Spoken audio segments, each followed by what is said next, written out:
మాజీ ఎమ్మెల్యే బొల్ల బ్రహ్మనాయుడు వ్యాఖ్యలపై నరసరావుపేట ఎంపీ లావు శ్రీకృష్ణదేవరాయలు స్పందించారు. లిక్కర్ స్కామ్లో తనకు ప్రమేయం ఉందని బ్రహ్మనాయుడు నిరూపిస్తే రాజకీయాల నుంచి శాశ్వతంగా తప్పుకుంటారని ఎంపీ లావు శ్రీకృష్ణదేవరాయలు సవాల్ విసిరారు. బొల్ల భూదందా బురదాలో ఉండి అందరినీ ఆ కూపంలోకి లాగుతామని అనుకుంటున్నారని విమర్శించారు. పల్నాడులో వైసీపీ ఎమ్మెల్యేలు కాసు మహేందర్ రెడ్డి, పీఆర్కే డాక్టర్ శ్రీనివాసరెడ్డి దోచుకుంటున్నారని ఎంపీ లావు విమర్శించారు.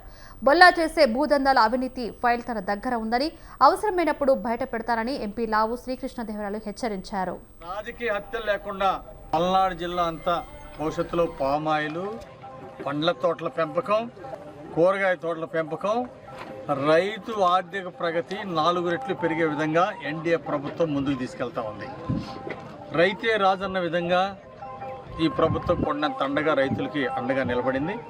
అందుకే రైతులకి సబ్సిడీలు, డ్రిప్ ఇరిగేషన్ల సబ్సిడీలు, మొక్కలు కొనేటప్పుడు సబ్సిడీ ప్రభుత్వం ద్వారా రైతులకు కొండంత అండగా ఉన్నాం. ఈ పల్నాడులో ఫ్రాక్షన్ అనేది లేకుండా, రాజకీయ హత్యలు లేకుండా, గ్రామాల్లో గొడవలు లేకుండా చేసి ఫ్రాక్షన్ ఉన్న కాడ అభివృద్ధి అందించడమే మా ఎన్డీఏ ఆశయం, చంద్రబాబు గారి లక్ష్యం. దానికి మేమంతా కృషి చేస్తాం, పట్టుదలగా పనిచేస్తాం. పల్నాడు జిల్లా అభివృద్ధి ఆశయంగా పనిచేస్తాం. బొల్లా బ్రహ్మనాయుడు దిగజారిన పనికి మాలిన రాజకీయాలు చేస్తూ ఉన్నాడు. ఎదుటోడి మీద బురద చల్లటంలో, రోజుకు ఒక దుష్ప్రచారం, అసత్య ప్రచారం చేయటంలో దిట్ట. ఆస్కార్ అవార్డు ఎవరిని ఉంటే అబద్ధాలకి, అసత్యాలకి, దుర్మార్గం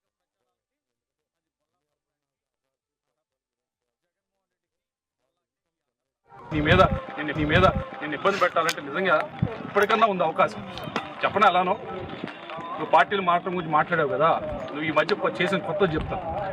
నువ్వు ఉంది ఫస్ట్ తెలుగుదేశంలో సీట్ అడిగావు, రాకపోతే ప్రజారాజ్యంకి వెళ్ళావు, ప్రజారాజ్యం అయిన తర్వాత కాంగ్రెస్ పోయావు, కాంగ్రెస్ అయిన తర్వాత వైసీపీకి వెళ్ళావు, ఇంకా మిగిలింది జనసేన, బీజేపీ.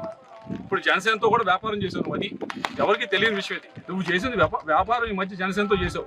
మొన్న ల్యాండ్ ఒకటే 10 సంవత్సరాల క్రితం వాళ్ళ దగ్గర ల్యాండ్ తీసుకొని ఇబ్బంది పెట్టి 10 సంవత్సరాలు 3 చెరువుల నీళ్లు తాగించి వాళ్ళు మొన్న తంతావని చెప్తే ఏం చేసావు? మొన్న జనసేన నాయకుడి దగ్గర మళ్ళీ ల్యాండ్ వెనక్కిచ్చి ఎంత డబ్బులు తీసుకున్నావు? నువ్వు తెలీదా? నువ్వు ఎంత డబ్బులు తీసుకున్నావు? నువ్వు ఎక్కడ డబ్బులు తీసుకున్నావు మాకు తెలియదు అనుకుంటున్నావా? నువ్వు 31 కోట్లు తీసుకున్నావు.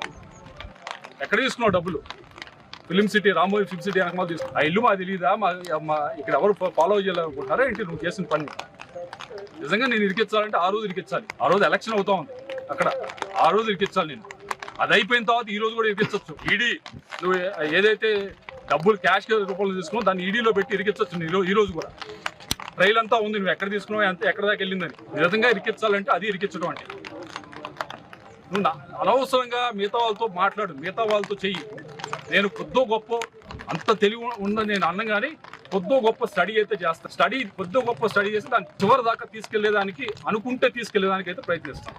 అక్కడ దాకా అనవసరంగా అక్కడ దాకా మిగతా వాళ్ళు ఏదో మాట్లాడతారు మైకుల ముందు, ఓ అని సౌండ్ చేస్తారు. నేను సౌండ్ పెద్ద